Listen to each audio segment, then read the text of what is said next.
Welcome back to Last Night Productions, everybody. I'm your host, Carlos, and with me today I have returning host, Mark. What's going on, Mark? Just hanging out doing my thing. Heck yeah, It's so it's good good to to be have you. back. Heck yeah, dude. And today we're actually going to be talking about the new Brendan Fraser film, The Whale. Why'd you gain all that weight? Someone close to me passed away, and it had an effect on me. You haven't seen her since she was 8 years old and you're gonna reconnect with her? Sorry. I don't like this. This isn't a good idea. I need to know that I have done one thing right with my life.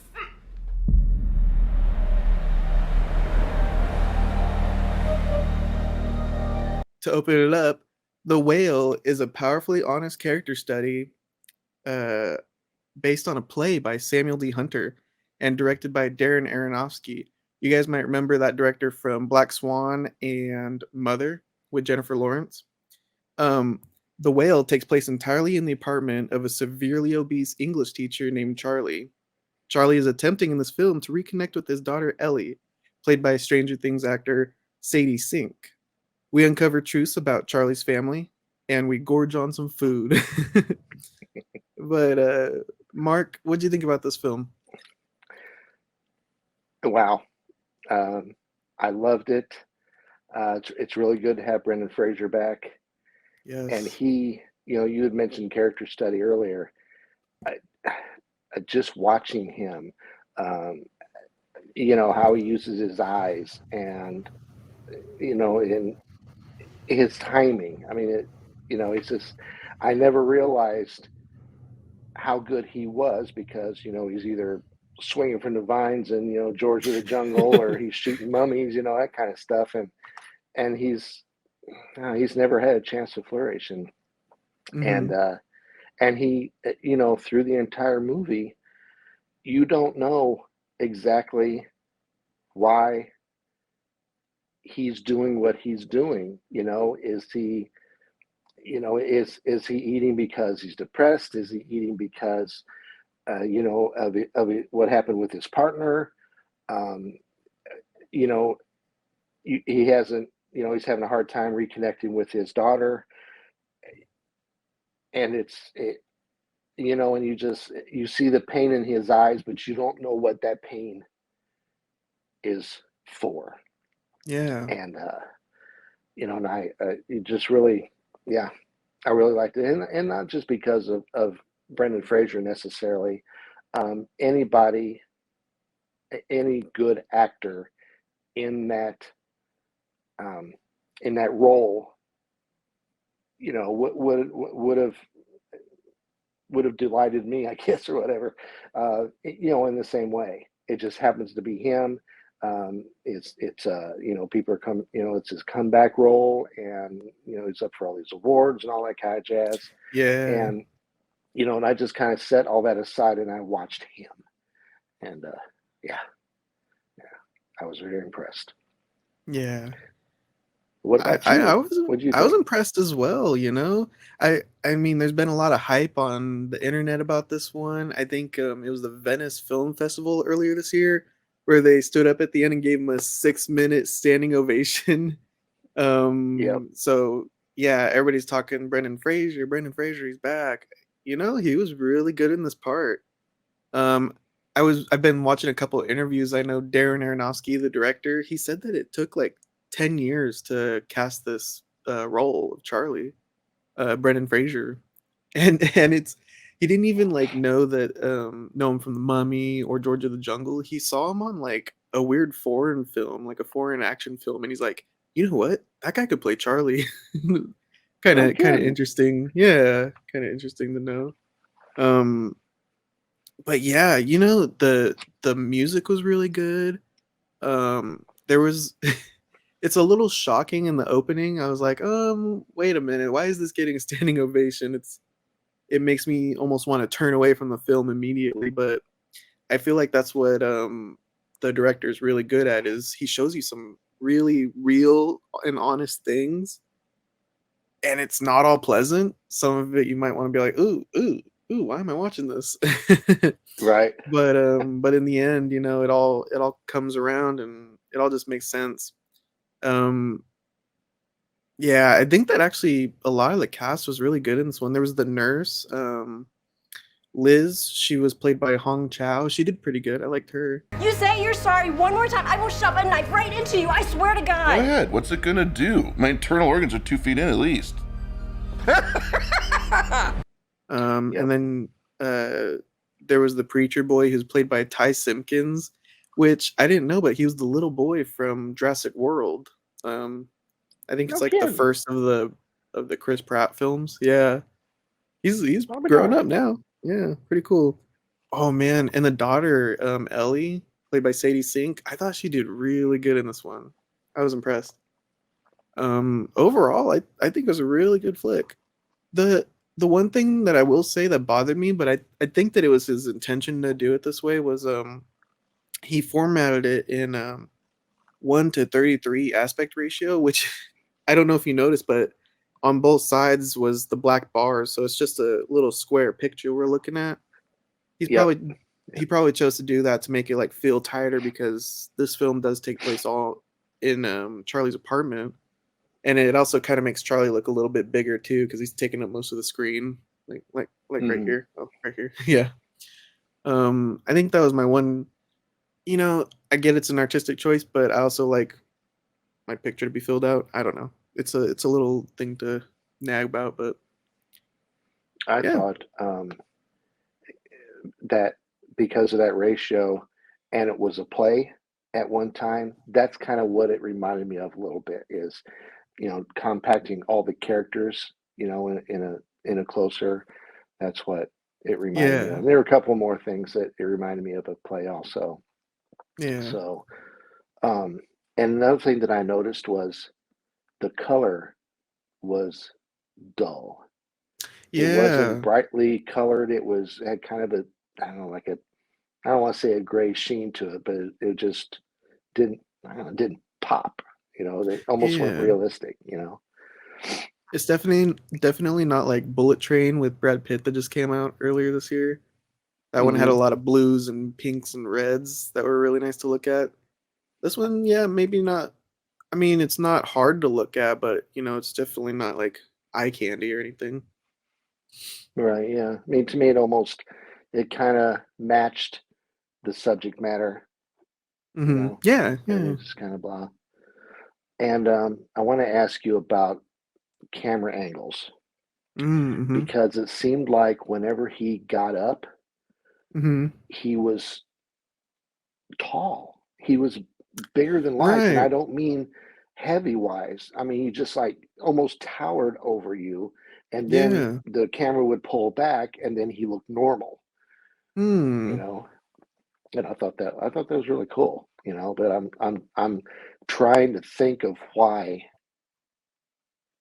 they would do that. One of You my know, favorite shots, it's kind of like I don't know, it's like very out there and I could see like how somebody would get annoyed with it like, "Oh man, really um they're just showing you." But Charlie he gets up and it's a shot of his back, but his sweat stain is in the shape of a fin. I don't know if you saw that. It's like the mm, tail of a whale, and it's very like on the nose, I guess you could say.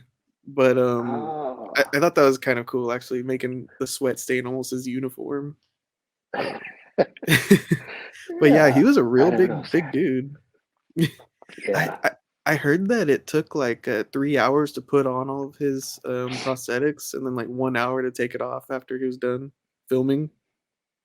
tell you It's what, crazy, I was looking pretty hard, especially when he took his shirt off. I was looking pretty hard to see, and they did a fantastic job.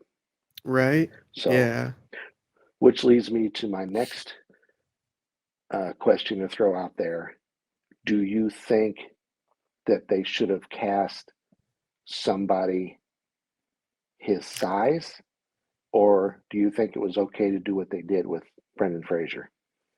I've heard a couple people actually complaining that actually this was actually with Dune. I think last year was people were saying Skarsgård shouldn't have played the real fat dude in Dune. They were Mm, saying Brendan Fraser is kind of doing the same thing, getting into a fat suit, and it's kind of wrong. I don't know. I thought that he did really good. I don't know many actors that size though, so I really don't know.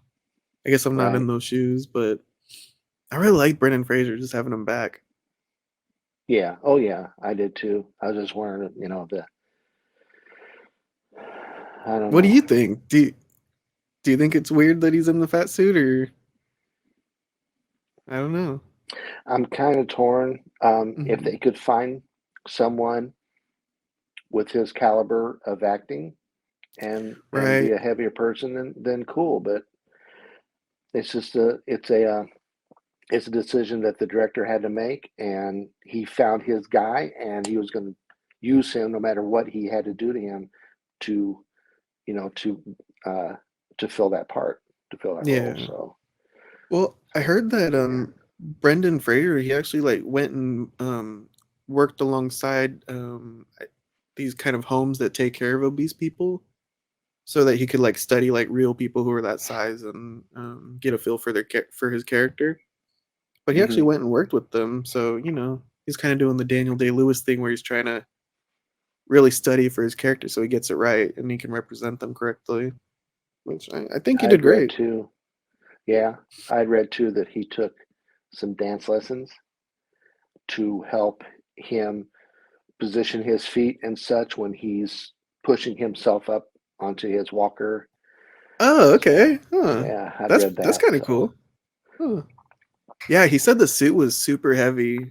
I was reading, and he would take it yeah, off at the end of the day, and it would just be like, oh, like taking off a big yeah. weight vest or something. Hmm. I mean, he's talking like, hundreds, over 100 Yeah, pounds this thing weighed.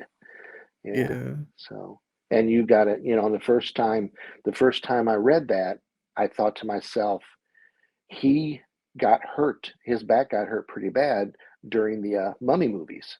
So I'm Oh, thinking to myself, how did he physically handle this? Unless he's completely healed and he was able to do it. So yeah, that was my first thought. yeah.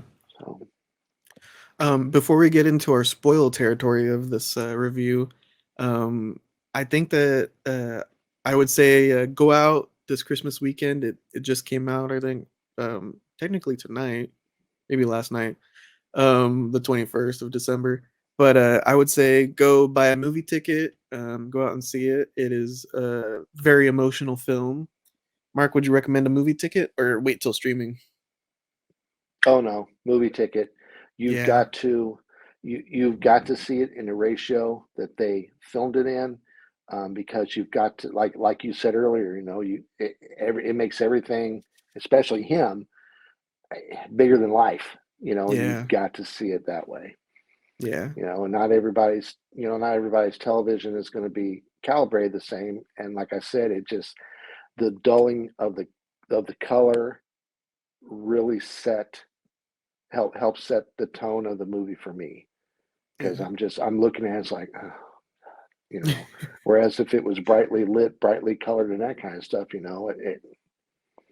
I would it wouldn't have the same impact for me. Yeah, definitely. So yeah, All but right. definitely, if I had a ticket, I would go back right now, and I saw it last night. So yeah, very good movie. Same. I'm ready for another trip. Yeah, I'll tell you what though, it is, there are places in it that I cried, Mm-hmm. and I mean it's gut wrenching, and there are some places in it that it's gross, Yep. and but the grossness fits. It's not gross for being gross. It's gross Exactly. Yeah. because it's what, we'll get into this after we do the spoiler alert thing, but it's just how he is, why he is doing what he's doing. Because one minute, because you'll see this, early on, where he leaves the camera off when he's teaching his class. Mm-hmm. And then the next scene, he's he's stuffing himself and doesn't give a shit. And you've got so much going on there. And yeah, we'll discuss it, in a bit. Yeah. Let's move on to the spoiler section. All right. Time for some spoilers. I think that we need to just get the, I guess, the elephant out of the room. I don't know. Anyway, The only thing that my uncle texted me when I told him about this movie is he's like, "Dude, the thing that I was still confused about at the end was did the daughter live?" Because Brendan Fraser is finally walking towards her without a walker or anything, and then he finally dies, and he's like, going forward, does he land on her? Does she move out of the way? This like super sad film and heartfelt film, and that's the only question I had at the end. Oh Oh my my. god. That's funny. Oh man. What do you think? Did she live? I don't know, man. She's got her head down reading that paper, and you've got this behemoth coming at you. Yeah, so it's possible. She I could have guess. sidestepped them. I think she Yeah. lived. She lived. If not, her mom's $100,000 richer, right? Yeah, for real. Oh man. Okay. I want to go back to second to the actors. Yeah. The lady that played Liz, his Yeah, the nurse nurse. and best Hmm. friend, basically. Yeah. Great. I mean, we're talking supporting actress. I mean, she was just something. Went through the range of Yeah. emotions and Hmm. just something. His daughter Sadie, dude, man, she's fucking mean. Yeah. And She oh is. wow, I mean, is there? I'm trying to think as I'm watching this movie. It's like it how many people are that mean on the planet? I mean, she got on Facebook and tore his ass up, and Yeah. and all those pictures that she was taking of him and the missionary kid, Hmm. Thomas. Thomas. Yeah. Um, I was waiting for her to put them together in like a relationship kind of thing. I kept waiting for that, but she didn't. Oh. She didn't do that. But Oh, man, oh okay. man. She wasn't totally And evil. right, but there are a couple of things I kind of think she was a little over the top. But I don't know if it was the actress going over the top or if it was written for her to go over the top. So I don't know. Right. The missionary kid, Thomas. I don't know. It's like part of the time it looked like he was wandering around trying to find his mark that he was supposed to stand on. And a Right. couple of times, the camera's hitting him face on, and he's kind of got this glazed look or deer in the headlights kind of look. He And did. Yeah, he looked confused a lot of time. I don't, and I don't know again if he was just like a fish out of water. He's he's Hmm. he's there to help, but he doesn't know how to help, and he's got this chick that's just tearing into his ass. And I don't know, I guess I don't know really how he was supposed to act. I may have acted the same way. It's like, what Right. the Yeah. hell's going on here? You know. So I don't know. The lady that played mom, Samantha Morton, um, awesome, spot on. She was very Yeah, good she was too. good. Yeah, Yeah, that no, relationship was really cool between her and and that Charlie. was so awesome. When they're laying on the couch there, and she's laid her head on his chest, and and I think I said something before about him kind of tying up some loose ends, and I Hmm. think that I mean she did get pissed, after that, but they kind of had that moment, and kind of Yeah. reconnected a little bit, you know. Yeah. Yeah. That was So really nice. I recognized that actress, Samantha Morton. I looked it up. She's in one of the later seasons of Walking Dead. She's Alpha, who controls like the zombie hordes and everybody. But I thought that was kind of interesting that she came from Walking Dead and is just playing a regular old mom. yeah. Yeah, I thought she was really good though. Um, You know, I was watching an interview with Sadie Sink. I've never watched Stranger Things, but she seems really sweet, really nice. So that's really cool that she's able to make like a real evil daughter in the whale. And I think she's pretty talented. She did yeah. really good. She was something. Um, okay. The partner from what? Alan Grant. Yeah, and Mhm. that's kind of weird. Alan Grant from Isn't he from Jurassic Jurassic Park. Park? Yeah. Yeah. Okay, from what I gathered, uh, he kind of fell from grace as far as his religion. Mhm. Got together with Brendan Fraser, Charlie, and then I picked back up on it, I guess, and starved himself to death. What a horrible way to die! Is My that God, what he did? He starved himself to death?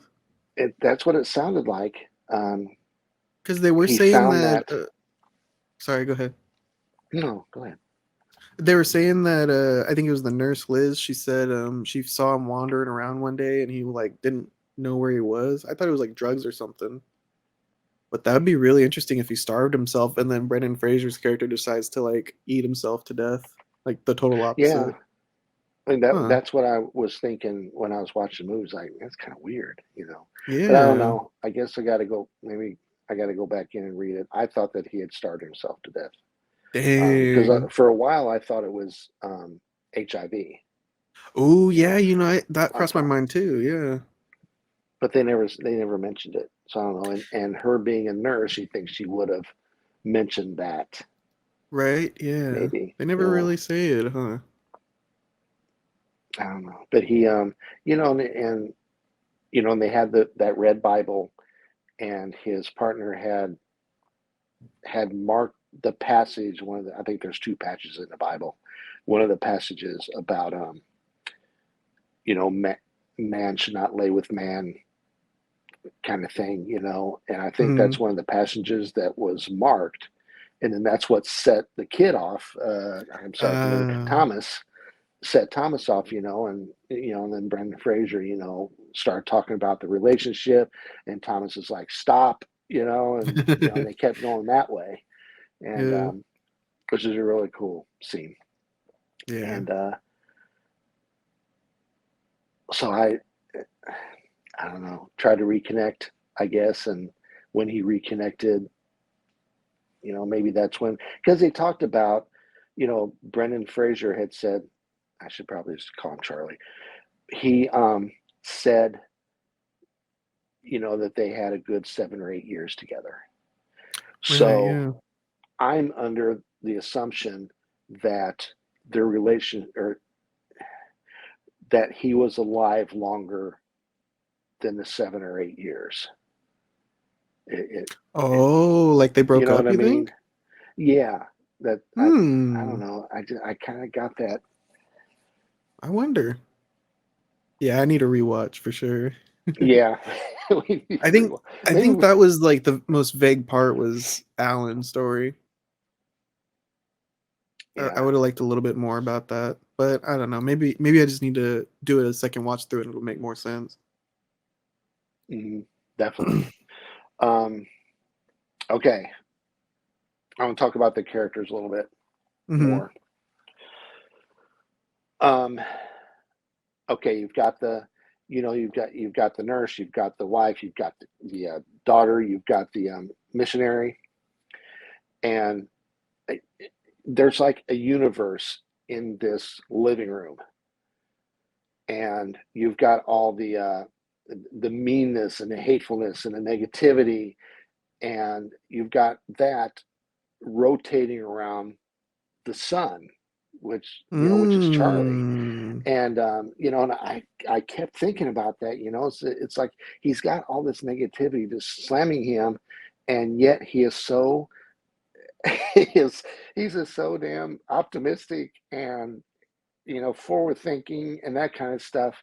And so when I think about why he is doing what he's doing to himself, that doesn't make me think of depression, because a Mm. depressed person does not think about, you know, good stuff about, the future for everybody that's around him. They don't give a shit, especially when you're Whoa. trying to kill yourself, Yeah. and usually when somebody that's depressed tries to kill themselves and they hate themselves or they're surrounded by that negativity, they do it slow, like he's doing. Right. Huh. And I don't, so I, Something else to I add on to that. something else to add on to that is maybe you're right. Is he trying to kill himself? Because they say I think it's the preacher kid, Thomas, he says, don't you want to go to heaven? And our hero Charlie says, I hope there isn't a heaven because I don't want my boyfriend Alan to see me like this. So maybe Hmm. you're right. He doesn't like. That's what I thought at first. Is he's trying to eat himself to death so he could be with Alan, but he clearly doesn't believe in a heaven. So that's kind of interesting. Maybe he's not trying to commit suicide, But but he won't go to the hospital. right, yeah, and he's got Hmm. the congestive heart failure, so he goes and he looks it up. And so while he's reading about it, he reaches into his candy drawer, Yeah. and he starts, he's opened up a candy and he looks at it, and he puts it down, does it again, takes a bite out of it, all this kind of stuff. So he's reading about it, and then he's looking at the things that are killing him, and it's like he's torn between, this is the shit that's killing me. So maybe I don't want to do this, or maybe I don't want to go out like this, or again, it's up for interpretation. We're not for sure Hmm. what he's thinking when he's looking at this. Obviously, he's curious about it, and Yeah. maybe he's just looking at how congestive heart failure kills you. He could Hmm. have been doing that. You know, you look in the mirror too. I mean, he's got a long way to go Hmm. if he decides not to die. I mean, really Yeah. decides not to die. Yeah. And And he's really worried about the hospital bill too. And it comes to light later on in the film that he could have been helping Liz, his basically caretaker, like buy a new car or something. And no, he mhm. just wanted to save it all up for his daughter so that she could have a good life, I suppose. I don't know. He's a real interesting character.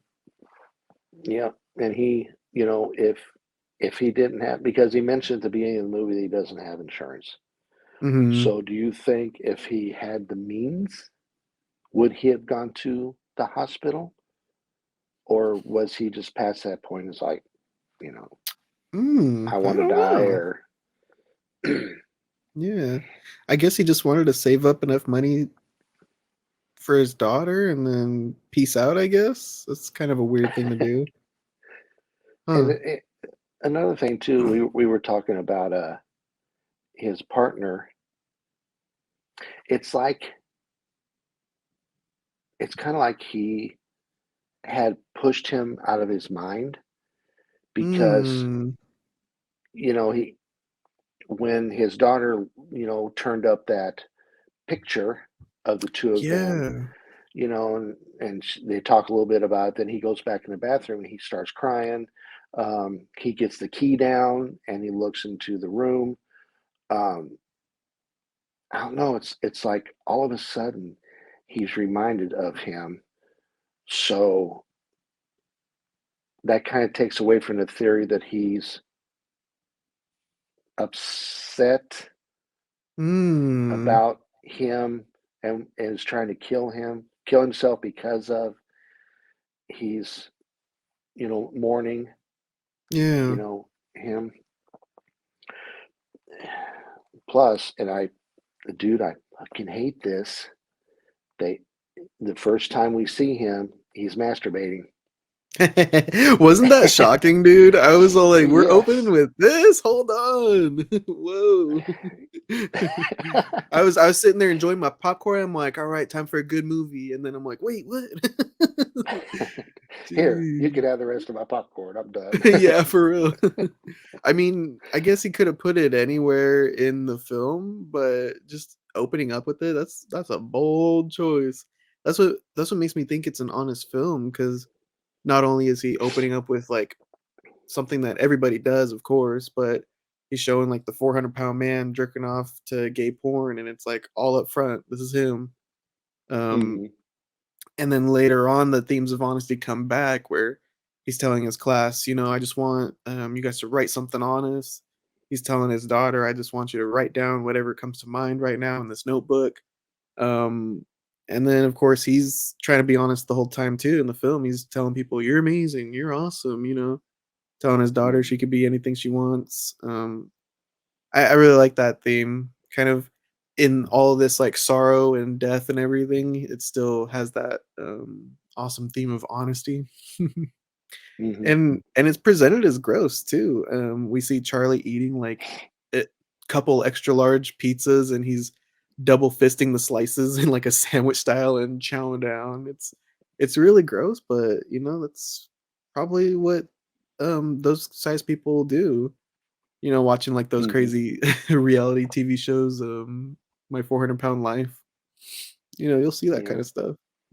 I mean, there's not a lot that he can do to vent, besides eating. So it's like, no, Yeah. fuck you. I'm gonna load bologna on this. I'm gonna put ranch dressing on it, and that's his way of, you know, of, because he's one of the things. Here's another thing too. He we're talking about, and he knows he's dying. He knows he's going to die soon. You know, Mhm. so yet he is um, concerned about what people think when they see him. Yeah, I yeah. mean, that's what set off his eating craze is when the pizza guy saw him. That's You know, right. Yeah, is that what set him off? Because he was seeing yeah, it? Oh, yeah, snap. That was weird. and when he's and not letting his class see him. Yeah. Yeah, that was a big one. And then he's You like, at know, the end, he's like, "I'm gonna be honest with you. Check me out." And just that throws was his great. laptop. That was really good. Man, the furniture dude. I mean, this cat weighs what, 600 pounds, and he is falling on the couch. He is falling onto his bed. No way. They'd have to be like solid oak. If he fell on my couch, done. Couch and splinters. So, you know, And he's on the second story. He didn't fall through. yeah. That's one of the first things Kathy and I said. It's when they showed him popping his head out for the first time. We're like, oh, it figures he's on the second floor. You know, Yeah. so He can't go anywhere.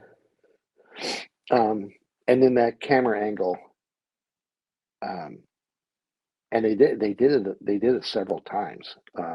When he was when he would get up Mhm. onto his walker, they shot it, I guess, down looking up, but he looked like he was like 10 feet tall, Yeah. and which I thought was really cool. And then they would pan back or whatever, hit him with a different camera, and then he would be normal height. Mhm. And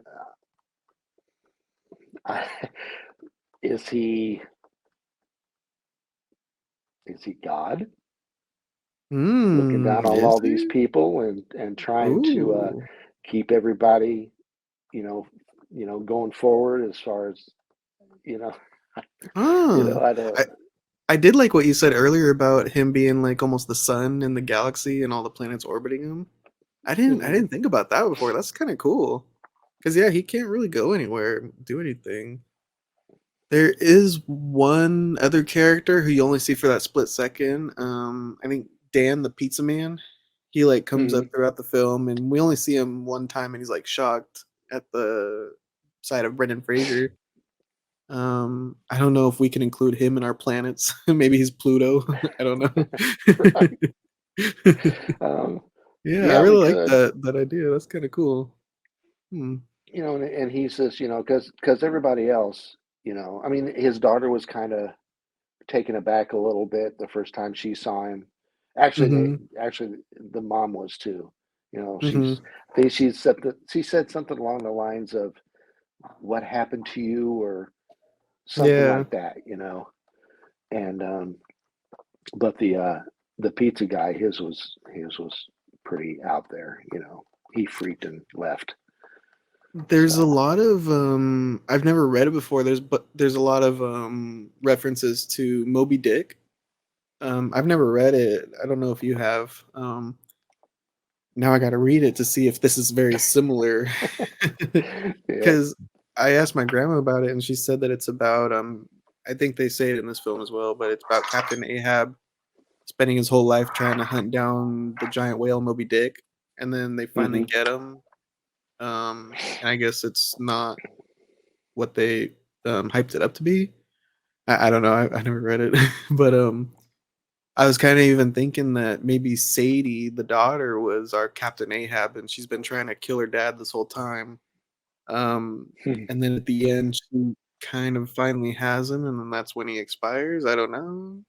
I was trying to figure out how to relate that one, especially since at the beginning when he's about to, what he thinks is about to be his last breath, he has the preacher kid read to him Sadie's essay about Moby Dick, Mhm. which is kind of interesting because she ends the essay with, I relate to this book a lot. It reflects my life because she's Mhm. trying to find her whale. But I guess that she might be Captain Ahab in my reading of it. She's trying to find That her dad who she hasn't seen in 10 years, and she Yep. finally got him. Kind of interesting. That makes sense. You know, and as Yeah. at the end when she's reading her essay, you know, and he's coming toward her, and then he dies. Yeah, I think you got something going on here. Right? Yeah, there's Yeah. something there. Yeah. Yeah. I gotta study up on my Moby Dick now. Makes me want to read the classic story. There's a movie, and it's a book also. It's called In the Heart of the Sea, and Mm. it I, I don't remember. I don't know if it's fiction or not, but it's supposed to be based. Moby Dick is supposed to be based on it. Oh, So really? Oh, yeah, okay. it would be Oh, like you and I going out and having adventures with this whale and that kind of stuff, and then one of us, comes back, and then you sit down with the author of Moby Dick and relay your story to him, and then he writes the book. It's kind of what oh, it is. okay. It's it's a really good movie, and it's a really good book. Nice. So, that might be a nice intro into your Moby Dick. Yeah. So Start from the source material. there you go. Yeah. So I don't know how Moby Dick is written. If it's written in that old 1700s, old Oh, timey right. stuff. Whoo! That stuff's hard for me to follow. Shakespearean. Yeah. Yeah. What would you give it out of 5? How many whale tails? uh, oh man. I mean, there was not a boring part to it. Um, Watching Brendan Fraser's eyes. I mean, there Ooh, was yeah. just so much. Yeah, there was just so much going on with just his eyes, the way he looked, and the way he showed hurt, and the way he showed pain, the way he showed hope, and I mean, it really, really moved me. Yeah. Um, I don't want to say it's a 5. It's got to be really freaking perfect. Mhm. 4.75. Ooh, nice, Yeah, nice. that's what I'm That's a going. good Like I score. said, if I can immediately the next night go and watch the movie again, then it's pretty special to me. Hell yeah. Yep. As for me, for the whale, Brendan Fraser's comeback, I gotta give it, I'll give it a 4.5. I'm trying to think of why I'm deducting it 5 points. Maybe it is because that 133 aspect ratio. I don't know. I just don't like the sides cut off. But it's an artistic choice. It's an artistic choice. I get it. um, yeah, but it was like you're saying. It's just great to see Brendan Fraser. His acting is insane. Immediately made me want to go back and see it again. When the credits finally rolled at the end, usually you have people hopping out of their seats and going to their cars, but nobody moved in my theater. All you heard was, and people were like wiping away their tears. Man, everybody just stayed in their seats for a little bit because we all had to recover from that one. That's such a Mhm. good film and a really good ending too. Um, yeah, I recommend The Whale. That's a 4.5 from me, guys. Well, that does it for The Whale, guys. we'll be back next week with New Year's Eve. We're going to be picking our favorite films of 2022 and maybe our least favorite film. I haven't decided. I'm thinking like that's so negative to like pick your least favorite film of 2022. So we might just do like a top 3 films of 2022. I don't know. We'll see. I got to talk with the guys. But we'll be back next week, everybody. Thanks for watching. Leave a comment if you saw The Whale down below. Remember to like, subscribe, and we'll catch you on the next one, everybody. Thanks, Mark. Thanks for being here. Thanks for Thanks for having me. talking about Bye, The Whale. everybody.